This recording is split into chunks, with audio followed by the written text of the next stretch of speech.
안녕하십니까. 계속해서 경남 소식입니다. 경남에서도 코로나19 위기 단계가 오늘부터 경계 단계에서 관심 단계로 내려갑니다. 이에 따라 병원급 의료기관이나 입소형 감염 취약시설에서 마스크 착용도 권고로 전환돼 마스크 착용을 의무적으로 하지 않아도 됩니다. 또 요양병원 시설 입소자의 코로나19 선제검사 의무도 권고로 전환됩니다.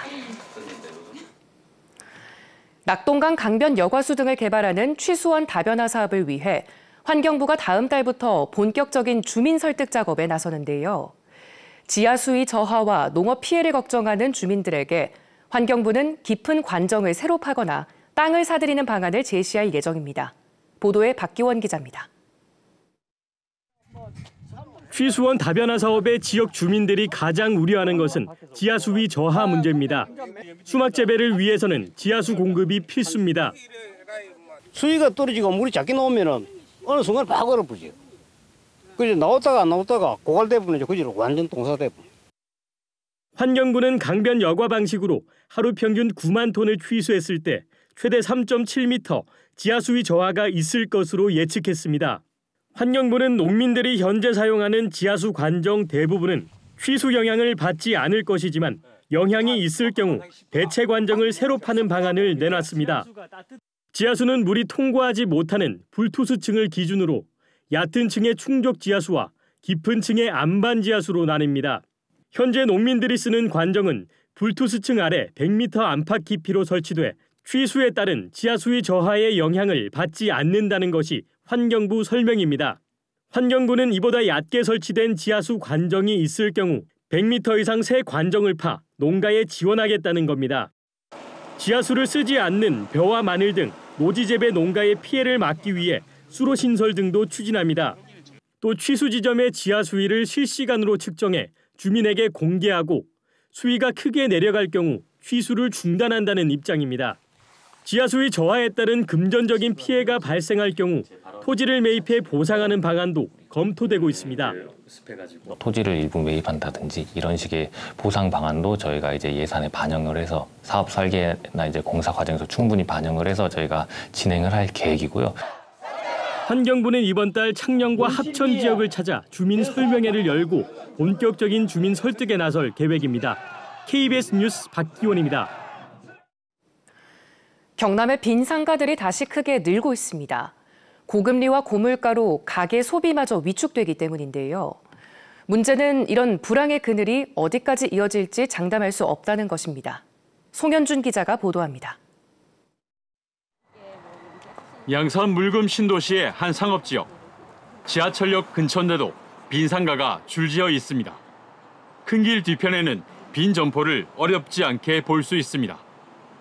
신도시가 만들어지면서 조성된 이 복합 상가도 약 8년 이상 대부분 비어 있습니다. 4만 8천여 가구 15만 명의 대규모 신도시 상가인데도 이처럼 공실이 많은 이유는 무엇일까? 한국토지주택공사가 상업지역을 지나치게 조성한 것도 있지만 매출이 줄고 있기 때문이라고 설명합니다. 아무래도 여기서 영업을 하시는 분은 또 원가 자체가 올라가 있는데 마진은 그 정도 올라가면 손님은 더 안 오고 그러다 보니까 점점점 악순환으로. 경남의 사무실과 상가 공실률도 역대 최고 수준을 기록하고 있습니다. 15.9%였던 사무실 공실률은 코로나19 기간 17.2%로 높아졌다가 지난해 4분기엔 19.7%로 증가했습니다.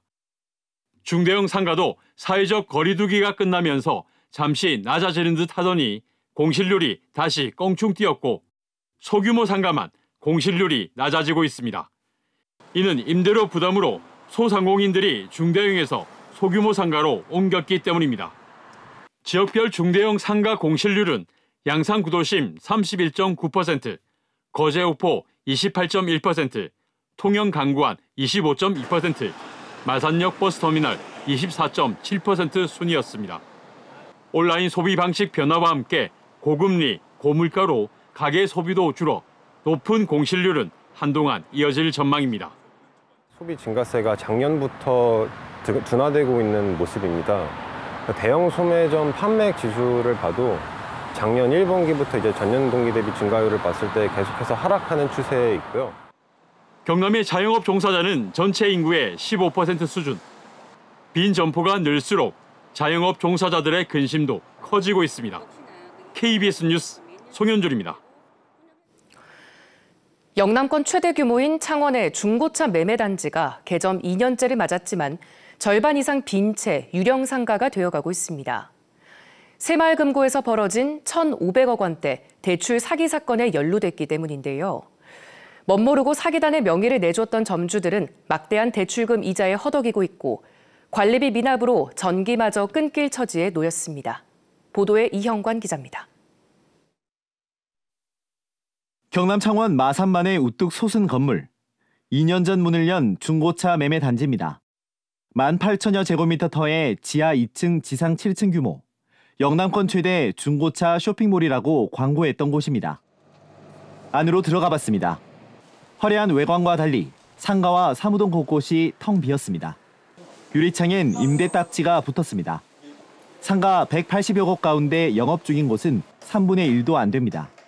정상적인 상가가 아닙니다. 그러니까 계약하기도 힘들고 지금 진짜 그렇습니다. 알고 있습니다. 서울의 한 새마을금고에서 터진 불법 대출 사건에 연루된 탓입니다. 사채업자와 금고 임원 등이 짜고 1,500억 원대 대출 사기를 저질렀는데 이곳 상가 70여 곳이 담보로 잡힌 겁니다. 분양업자 측은 대출금과 이자를 갚아주고 매달 200만 원을 주겠다며 상인들의 명의를 빌렸습니다. 하지만 석 달만 이자를 갚아준 뒤엔 나 몰라라 감감무소식이었습니다. 명의를 빌려준 점주들만 졸지에 빚더미에 앉게 됐습니다. 900몇십만 원이에요. 1년 지나면 원금까지 같이 갚아야 돼요. 그러면 한 4, 5천만 원은 돼야 되는 거예요. 자포자기한 상황이죠. 상가마다 관리비가 체납되고 시행사 대표도 수사를 받게 되면서 단전 안내문까지 붙었습니다. 매달 건물 관리비만 9천만 원.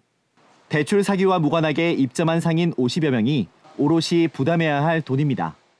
사기 문제도 연루돼. 관리비가 체납되고 수사도 안 되고 있고. 우리가 어쩌란 말입니까? 경찰은 사기 사건 주범으로 분양업자와 새마을금고 임원을 구속하고 공범 수사를 이어가고 있습니다. 채권 채무 문제를 정리해 줄 것을 요구 중인 점주들은 대출 관리 책임이 있는 새마을금고 중앙회를 고소하기로 했습니다. KBS 뉴스 이형관입니다. 5월의 첫날인 오늘 우리 지역은 아침까지 약하게 비가 내리겠습니다. 현재 레이더 영상 살펴보시면 기압골에 의한 비구름이 우리 지역을 지나고 있는데요. 예상되는 강수량은 5mm 안팎으로 오전 중 대부분 그치겠고요. 낮부터는 가끔 구름만 지나면서 대체로 맑은 하늘이 드러나겠습니다.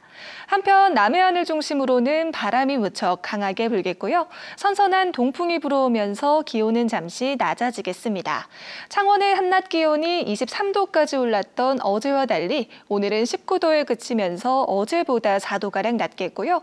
대부분 지역이 20도를 밑돌며 선선하겠습니다. 현재 기온 창원이 12도, 창녕이 11도를 보이는 등 어제 같은 시각보다 3에서 4도가량 낮습니다. 한낮에는 창원이 20도, 창원이 19도, 의령이 20도로 예년보다 1에서 2도가량 낮겠습니다. 서부 지역도 진주가 11도, 거창이 9도로 출발하는 아침이고요. 한낮에는 산청이 19도, 합천 20도 예상됩니다.